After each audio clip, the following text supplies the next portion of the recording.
স্বস্তির বার্তা দিল এমবিবি বিমানবন্দরস্থিত আবহাওয়া দপ্তর। আবহাওয়া দপ্তরের বিজ্ঞানী পার্থ রায় জানান, গত 17 দিন ধরে ত্রিপুরা রাজ্যে অতিরিক্ত তাপমাত্রা লক্ষ্য করা যাচ্ছে।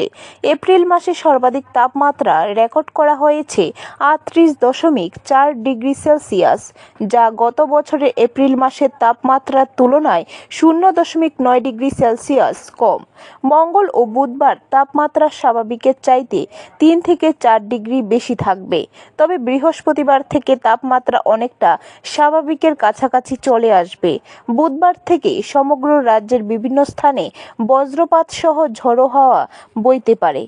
কিছুটা বাড়ার সম্ভাবনা, মানে কিছু ডিস্ট্রিক্টে আরও বেশি ডিস্ট্রিক্টে হওয়ার সম্ভাবনা আছে। সেটা হচ্ছে নর্থ, ঊনকোটি, ধলাই, খোয়াই, এই 4টে ডিস্ট্রিক্টে ভেরি হেভি মানে অতি তীব্র বৃষ্টিপাতের সম্ভাবনা আছে থান্ডারস্টর্ম থেকে। এবং এর সাথে ওয়েস্ট ডিস্ট্রিক্ট এবং গোমতীতে heavy rainfall, only heavy rainfall মানে 64.5 মিলিমিটার বৃষ্টিপাতের সম্ভাবনা আছে। এবং সিপাহীজলা এবং সাউথে 2 তারিখের জন্য কোনো ওয়ার্নিং নেই। এবং 3 তারিখ যদি দেখি, আমাদের 3 তারিখে আমাদের